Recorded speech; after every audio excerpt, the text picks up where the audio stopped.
Hi, ശാന്തി സ്പെഷ്യലിലേക്ക് ഏവർക്കും സ്വാഗതം.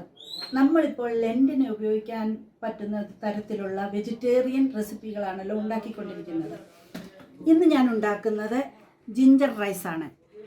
അതിനോടൊപ്പം സൈഡ് ഡിഷായിട്ട് ഉപയോഗിക്കുന്നത് പൈനാപ്പിൾ ചട്നിയാണ്. പൈനാപ്പിൾ ചട്നിയുടെ വീഡിയോ ഇട്ടത് നിങ്ങൾ കണ്ടു കാണുമല്ലോ. ഇത് എങ്ങനെ ഉണ്ടാക്കാമെന്ന് നമുക്ക് നോക്കാം. ജിഞ്ചർ റൈസ് ഉണ്ടാക്കുവാൻ വേണ്ട ഇൻഗ്രീഡിയൻസ്: 1 കപ്പ് ബസുമതി അരിയാണ് ഞാൻ എടുത്തിരിക്കുന്നത്. നിങ്ങൾക്ക് ഏത് റൈസ് വേണമെങ്കിലും എടുക്കാം, ബോയിൽഡ് റൈസും എടുക്കാം. 2 ടേബിൾ സ്പൂൺ പൊടിയായിട്ട് അരിഞ്ഞ ഇഞ്ചിയാണ്. അതുപോലെ തന്നെ 2 ടേബിൾ സ്പൂൺ തേങ്ങാക്കൊത്ത് ചെറുതായിട്ട് അരിഞ്ഞത്, 1 ടേബിൾ സ്പൂൺ കടലപ്പരിപ്പ്, 1 കപ്പ് ഗ്രേറ്റഡ് ക്യാരറ്റാണ്. അതുപോലെ തന്നെ 1 നെല്ലിക്ക വലുപ്പത്തിലെ പുളി, 1/2 ടീസ്പൂൺ മുളക് പൊടി, ഗാർണിഷ് ചെയ്യാൻ വേണ്ടി സ്പ്രിംഗ് ഓണിയനാണിത്. അതുപോലെ തന്നെ ഇത് ശർക്കര, നമ്മുടെ മധുരത്തിന് ആവശ്യത്തിന് ഞാൻ 1 കഷ്ണമാണ് എടുത്തിരിക്കുന്നത്.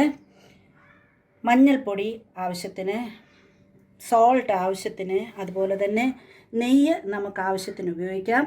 2 പച്ചമുളക് ചെറുതായിട്ട് അരിഞ്ഞത്, കൊച്ചുള്ളി ഒരു 10-12 ചെറുതായിട്ട് അരിഞ്ഞത്, അല്ലെങ്കിൽ നിങ്ങൾക്ക് സവാള മീഡിയം ടൈപ്പ് ഒരെണ്ണം ഉപയോഗിക്കാം. പിന്നെ വേണ്ടത് കരിയാപ്പില. നമുക്ക് ചോറുണ്ടാക്കാനായിട്ട് തുടങ്ങാം. അതിനായിട്ട് ഞാൻ 2 ടീസ്പൂൺ നെയ്യാണ് ഒഴിച്ചത്. നിങ്ങൾക്ക് ആവശ്യത്തിന് നെയ്യ് ഒഴിക്കാം, നെയ്യ് എത്ര വേണമെങ്കിലും ഉപയോഗിക്കാം. നെയ്യ് ഇഷ്ടമില്ലെന്നുണ്ടെങ്കിൽ ഇത് ഏതെണ്ണ വേണമെങ്കിലും നമുക്ക് ഇതിനായിട്ട് ഉപയോഗിക്കാവുന്നതാണ്. എണ്ണ ചൂടായി, നമുക്ക് ഇതിലേക്ക് തേങ്ങ കൊത്ത് ഇട്ട് കൊടുക്കാം. ഇത് നമുക്ക് നല്ലപോലെ വറുത്തെടുക്കാം. തേങ്ങ മൂത്ത് നമുക്ക് കോരി എടുക്കാം.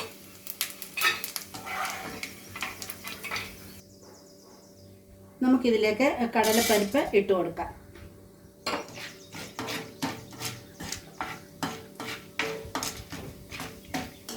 കടലപ്പരിപ്പ് ഒന്ന് മൂക്കുമ്പോൾ നമുക്കതിലേക്ക് ഇഞ്ചി അരിഞ്ഞ് വെച്ചേക്കുന്നത് ഇട്ട് കൊടുക്കാം.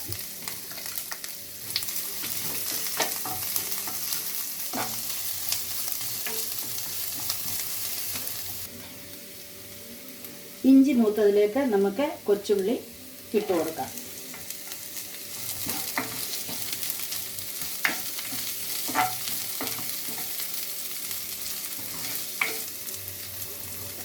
ഉള്ളി ഒന്ന് വഴന്നപ്പോൾ നമുക്ക് പച്ചമുളക് അതിനകത്തേക്ക് ഇട്ട് കൊടുക്കാം. കൂട്ടത്തിൽ നമുക്ക് കരിയാപ്പിലയും ഇട്ട് കൊടുക്കാം.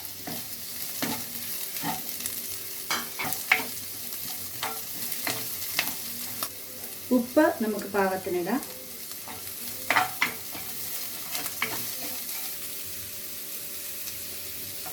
അധികം ഉള്ളി മൂത്ത് പോകണ്ട.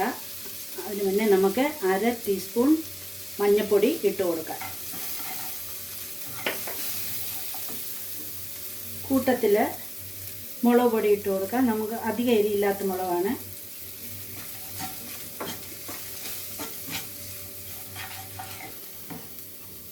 നമ്മൾ എടുത്തു വെച്ചിരുന്ന പുളി ഇതുപോലെ വെള്ളത്തിൽ കുതിർത്ത് അത് ഞാൻ പിഴിഞ്ഞെടുത്തിട്ടുണ്ട്. അത് ആവശ്യത്തിന് നമുക്ക് ഒഴിച്ചു കൊടുക്കാം. നമുക്ക് എത്രമാത്രം പുളി ആവശ്യമാണ് അതിനനുസരിച്ച് ഒഴിച്ചു കൊടുത്താൽ മതി.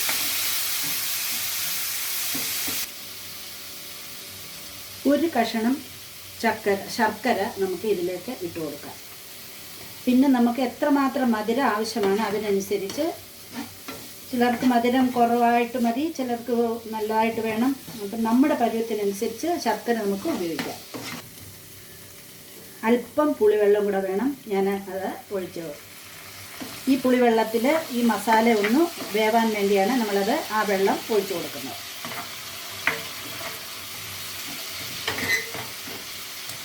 ക്യാരറ്റ് നമുക്കിതിലേക്ക് ഇട്ട് കൊടുക്കാം.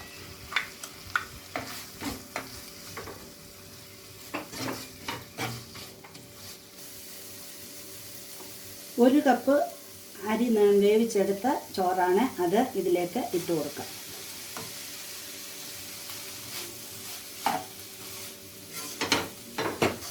നമുക്കിതിൻ്റെ ഉപ്പും പുളിയൊക്കെ ഒന്ന് നോക്കാം. ഉപ്പ് പാകത്തിനല്ലെങ്കിൽ നമുക്ക് അല്പം കൂടെ ഇട്ട് കൊടുക്കാവുന്നതാണ്. ഞാൻ ചോറ് വേവിച്ചപ്പോൾ ഉപ്പിട്ടായിരുന്നു, അതുകൊണ്ട് ആവശ്യം അനുസരിച്ച് ഇടുക. ഇനി നമുക്ക് വറുത്ത് വെച്ചിരിക്കുന്ന തേങ്ങ അതിലേക്ക് ഇട്ട് കൊടുക്കാം.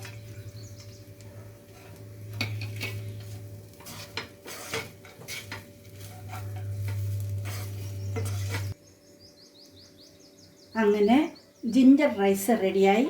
ഇനി നമുക്ക് സെർവിങ് ബൗളിലേക്ക് അത് ട്രാൻസ്ഫർ ചെയ്യാം. ഇനി നമുക്ക് ബാക്കി വന്ന തേങ്ങാക്കൊത്തും അതുപോലെ തന്നെ സ്പ്രിംഗ് ഓണിയനും കൊണ്ട് നമുക്ക് അതിനെ ഗാർണിഷ് ചെയ്യാം. അങ്ങനെ നല്ല ടേസ്റ്റി ആയിട്ടുള്ള വളരെ സിമ്പിളായിട്ടുള്ള ജിഞ്ചർ റൈസ് റെഡിയായി. സ്പ്രിംഗ് ഓണിയന് ഇല്ല എന്നുണ്ടെങ്കിൽ നമുക്ക് മല്ലിയില വേണമെങ്കിലും ഇതിന് ഉപയോഗിക്കാവുന്നതാണ്.